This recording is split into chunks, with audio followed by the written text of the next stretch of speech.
नमस्कार दोस्तों, उत्तम से के चैनल पे आप सबका बहुत बहुत स्वागत है। दोस्तों, मेरा आज का वीडियो है कि ट्विन फ्लेम लोगों को एंसेस्टर प्रॉब्लम होती ही होती है।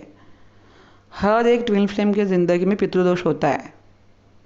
आप जितने भी ट्विन फ्लेम है धरती पे, उनकी कुंडली चेक करके देखो, पितृदोष होगा ही होगा। हर किसी की कुंडली में होता है। इसलिए ट्विन फ्लेम लोगों को एंसेस्टर हीलिंग करने को बोलते हैं। जो भी कोच है वो कहते कि आप एंसेस्टर हीलिंग करो। अभी मैं इसमें आपको डिटेल्स में बताती हूँ कि पहले तो इनको पितृदोष क्यों लगता है। क्योंकि जो ट्विन फ्लेम सोल है, वो ट्विन सोल जो होते हैं ना, ये बहुत डिवाइन सोल होते हैं। अभी वो कौन से खानदान में आएंगे? जिस खानदान में बहुत सारे जो पितर है, जिन्होंने सुसाइड किया है, कि इनके प्रकार उनका एक्सीडेंटली मृत्यु हुआ है, ऐसे लोग ही आत्माएं उनकी पितर बन जाती है। अभी वो 100 साल से 200 साल से उसी खानदान में बेचारे ऐसे भटक रहे हैं। तो वो लोग क्या करते हैं, वो लोग भगवान को बहुत प्रे करते हैं, बहुत कि कोई एक बंदा हमारे खानदान में भेजो जो हमें मुक्ति दिलाए, किसी को तो भेजो भगवान, किसी को तो भेजो। ऐसे वो सालों सालों से प्रार्थना करते हैं ईश्वर को। फिर भगवान उनके जो कुल में जो है ऐसे डिवाइन सोल भेजता है। इसलिए देखो, पितृदोष किन किन को लगता है? कभी कभी छोटे भाई होते, बड़े भाइयों को नहीं लगता, छोटे को लगेगा। पूरे खानदान को नहीं लगता, किसी एक को ही लगता है। तो जो एक जीवात्मा है, वो जो एक पर्सन है, वो भगवान ने भेजा हुआ है। क्यों भेजा हुआ है? क्योंकि उन पितरों ने प्रार्थना की थी कि हमारे मुक्ति के लिए किसी को हमारे खानदान में भेजो, इस स्कूल में भेजो, ताकि वो हमें इस योनि से हमें मुक्ति दिलाए। इसलिए जिनके पीछे पितृदोष लगता है ना, सबके पीछे नहीं लगता, किसी एक के पीछे खानदान में लगता है। तो वो एक जीवात्मा विशेष होता है। अगर वो कहेगा कि मैं नहीं कर सकता, तो वो बहुत दिक्कतें में जाएगा। उसको हमारे पितरों का उद्धार हम ही कर सकते हैं, कौन कर सकता है फिर? इसलिए उनके लिए ज़रूर कोशिश करनी चाहिए। एंसेस्टर हीलिंग बहुत ज़रूरी होती है। अब ट्विन सोल लोगों के अभी बहुत सारे मेरे चैनल पे किसी ने कमेंट किया था कि मुझे एंसेस्टर हीलिंग करनी है। अब कैसे आप इमेजिन करके एंसेस्टर को मुक्ति दिलाओगे? क्योंकि कोच लोग तो यही कर रहे हैं ना, कि वो कोई मेडिटेशन लेते हैं, उसमें कोई इमेजिनेशन करवाते हैं और कहते हैं कि एक पोर्टल खोला है, उसके अंदर सारे एंसेस्टर। ऐसी थोड़ी ना हीलिंग होती है। ऐसी हीलिंग किधर होती है? बिल्कुल ऐसी हीलिंग नहीं हो सकती। अगर आप सियाल को मतलब टाइगर को बोलोगे कि आप घास खाओ, वो खाएगा क्या? तो जिसको जो चीज़ चाहिए वो देनी ही चाहिए। आप गाय को मांस खिलाओगे तो वो नहीं खा सकती, टाइगर को घास खिला तो वो नहीं खा सकता, क्योंकि उसका वो अन्न नहीं है। तो एंसेस्टर का इमेजिनेशन से हीलिंग हो जाता है क्या? बिल्कुल भ्रमित है आप सारे लोग भ्रम में हैं कि हमने हीलिंग किया, एंसेस्टर हीलिंग। ऐसे हीलिंग हो ही नहीं सकती। वो एंसेस्टर मुक्त होते ही नहीं, वो आपको तंग करेंगे वापस। और एंसेस्टर की वजह से ही ट्विन फ्लेम जर्नी में यूनियन नहीं होता जल्दी, बिल्कुल जल्दी यूनियन नहीं होता एंसेस्टर की वजह से। क्योंकि बहुत सारे लोगों को पितरों का दोष है। क्योंकि हमारे जो कुल में जो है, कोई ने हमें बताया ही नहीं कि हमारे पितरों का कैसा तर्पण करना चाहिए। अगर हमारे पीढ़ी में किसी ने किया तो वो हमें सिखाएंगे। अभी इतना मॉडल ज़माना आया है कि कोई इन चीज़ों में बिलीव नहीं रख रहा है। चलो, फिर भी अभी बहुत जागृति हो रही है, लोगों को अपना संस्कृति समझ में आ रहा है। हर तरफ से हर धर्म जाग रहा है अपने अपने धार्मिक स्थलों में। तो एंसेस्टर हीलिंग अगर आप इमेजिनिंग के थ्रू कर रहे हैं, मेडिटेशन में जाके कर रहे हैं, तो नहीं होगी दोस्तों। 100% मैं सच बोल रही हूँ। क्योंकि मैंने भी एंसेस्टर हीलिंग ऐसे ही कि बड़े बड़े कोच है आज मार्केट में, मैं इनका नाम नहीं ले सकती। मेरे इतने पैसा डाल के मैंने उनसे हीलिंग कैसे हीलिंग करवाते थे वो लोग। पूरा मेडिटेशन करवाते, आपका पितृ उधर अड़का हुआ है, उसको आप खींच रहे हो। तुम्हारे हमारी औकात क्या है? हम खुद दुख में है, हमारे पास कोई डिवाइन पावर नहीं है, हम खुद सफ़र करें, हम उनको कैसे इमेजिनेशन में निकालेंगे? हमें तो पता भी नहीं कि हमारा कौन सा एंसेस्टर अड़का हुआ है, हमें पता ही नहीं है। पता नहीं पिछले 100 सालों पुराना कोई एंसेस्टर होगा, उसको मुक्ति कैसे दे? वो तो इतना पावरफुल बना होगा, बोला क्या खिला रही है तू मेरे को, मैं ऐसे नहीं जाने वाला हूँ। तो पहले तो आप अपने दिमाग से ना ये भूसा निकाल दीजिए कि एंसेस्टर हीलिंग मेडिटेशन में जाके होती है या किधर। नहीं, एंसेस्टर हीलिंग ऐसे नहीं होती, उसको रीति रिवाज से करना पड़ता है। मैंने एंसेस्टर हीलिंग के लिए कितना पैसा डाला, मैंने सभी का देखा कि एक जैसा ही है। जब मैंने मेरी जन्म पत्रिका चेक की, तुरंत पता चला कि एंसेस्टर। मैंने नासिक में चली गई। आप नासिक में कर सकते हो पितरों का तर्पण, पितरों का श्राद्ध। आप त्र्यंबकेश्वर में जाके करना पड़ता है, या फिर आप उज्जैन में कर सकते हो, या फिर गया में जाके कर सकते हो। काशी विश्वनाथ में भी जा सकते हो।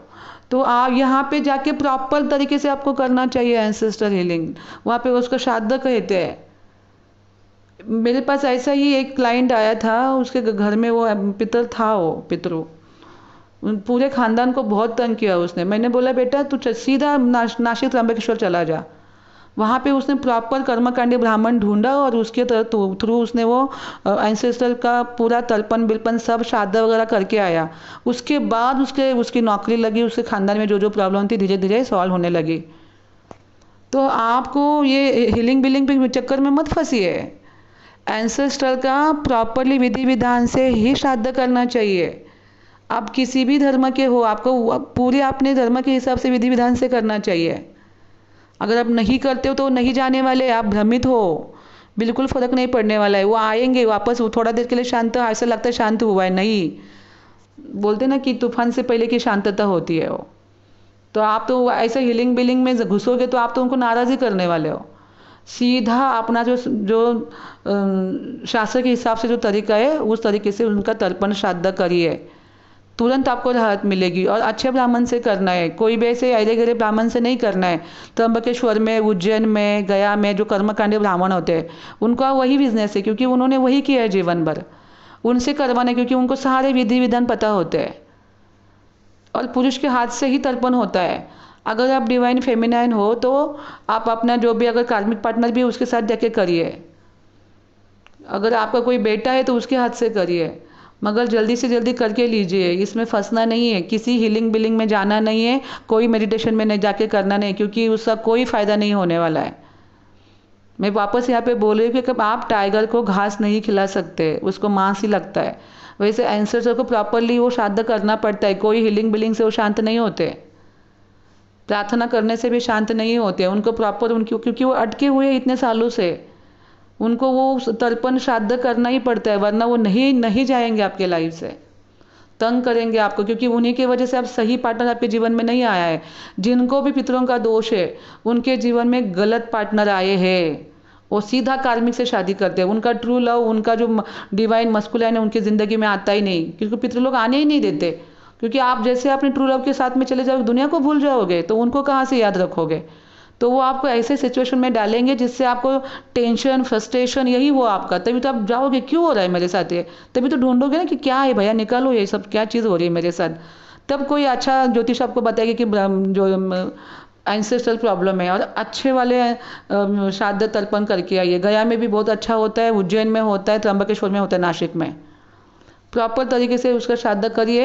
ये हीलिंग बिलिंग के चक्कर में सालों साल बर्बाद करोगे, टाइम तो वेस्ट होगा ही रहेगा, जवानी भी चली जाएगी हाथ से, ना फिर पितर जाएंगे ना अच्छा पार्टनर आएंगे, बीच में लटके रहोगे। इससे फ़ायदा कुछ नहीं होगा। बस जब जब एज निकलता है तो बहुत गया जो चीज़ मैं जवानी में करने वाला तो वो नहीं कर पाया, क्योंकि सारे रास्ते ब्लॉक कर देते हैं वो लोग। आपको ना पैसा देने देंगे ना, और उनकी वजह से सारे ग्रह नक्षत्र भी खराब हो जाते हैं। पितरों को बहुत मान सम्मान है। हमारे जो भगवान जी श्री विष्णु, उन्होंने चातुर्मास के 15 दिन पितरों को दिए हैं, पितृपक्ष। इतने पावरफुल पितरों का स्थान बहुत ऊंचा है। आपके ओरा में आपके इष्ट आ सकते, आपके और गुरु आ सकते, पितर आ सकते, पितरों को आप नहीं रोक सकते। इसलिए पितरों का पहला काम, पितरों का शांति करो। पितरों का शांति जब तक नहीं करते कोई रास्ते नहीं खुलने वाले। ये बहुत लोगों का जीवन का अनुभव है। और जब आपको आपका जो मतलब राजयोग भी होगा आपकी कुंडली में 23-24 साल की उम्र में, 30 साल की उम्र में, अगर आपके जन्म पत्रिका में एंसेस्टर प्रॉब्लम है, वो राजयोग बुढ़ापे में चला जाएगा। क्या फ़ायदा उसका। बुढ़ापे में ना मुंह में दांत होते, ना हाथ पे कंडीशन ठीक होती है, क्या करोगे वो पैसे का। फिर जिस टाइम पे जो नीड है वो तो वही उसी टाइम पे पूरी होनी चाहिए, बुढ़ापे में जाके क्या करोगे। इसलिए अगर किसी को बताया हुआ है कि आपको पितरों का दोष है, सीधा जाके शांति करिए। अच्छे ये 3 स्थानों में जाके शांति करिए। अगर कोई और भी तीर्थ स्थान आसपास है तो वहाँ पे जाके शांति प्रॉपर तरीके से करिए, वरना इसमें से निकालने वाले नहीं हो। और जो आपको झूठी झूठी बस वादे कसमें दे रहे उन्हीं में फंसे रहो। मैं सीधा स्ट्रेट फॉरवर्ड लोगों को बोलती हूँ। कोई कोई लोगों को मेरी बातें सही नहीं लगती, मगर जो सच है मैं वही आपके सामने ला रही हूँ। मैं आपको मीठी मीठी बातों में फंसा नहीं सकती। जो सच है वही आपको करना चाहिए। मैं ये नहीं बोलूँगी कि हाँ हीलिंग करते रहो, पैसे डालते रहो, क्योंकि मैंने डाले हुए हैं। मेरी प्रॉब्लम हुई क्योंकि तो मैंने डाले। अभी मैं लोगों को ये नहीं करी आपको, क्योंकि मुझे पता है डिवाइन लोगों के पास पैसे की बड़ी तंगी होती है। इसमें हीलिंग में इतना पैसा डालो कि रिजल्ट तो कुछ मिलने वाला है नहीं। अगर आपको झूठे कसमें वादे अच्छे लगते तो जाओ उधर, मगर जब मैंने जो चीज़ बोली वही होगा, उस तरीके से अगर हीलिंग करोगे, उस तरीके से अगर आप श्राद्ध करोगे तभी इस पितरों के इसमें से छूटोगे प्रॉब्लम से। वरना बैठे रहो, आपका समय भी बर्बाद करो, पैसे भी बर्बाद करो, जवानी भी बर्बाद हो जाएगी, ना यूनियन होगा ना कुछ होगा, और 10 साल 5 साल वेट करते रहो। अगर आपके पास ये मेरा वीडियो पहुंचा है तो आपके पितरों ने दिलाया है कि भैया देखो इस तरह की मेरी शांति कराओ, किसी हीलिंग बिलिंग के पीछे मत भागना। तो अगर किसी को भी डिवाइन फेमिनाइन मस्कुलाइन को पितरों का दोष है, सीधा जाकर श्राद्ध शांति करके आइए, कर्मकांडी ब्राह्मण से अच्छे से करके आइए, आप अपने जीवन में चेंजेस देखोगे। तो दोस्तों ये था मेरा आज का वीडियो, बहुत बहुत धन्यवाद।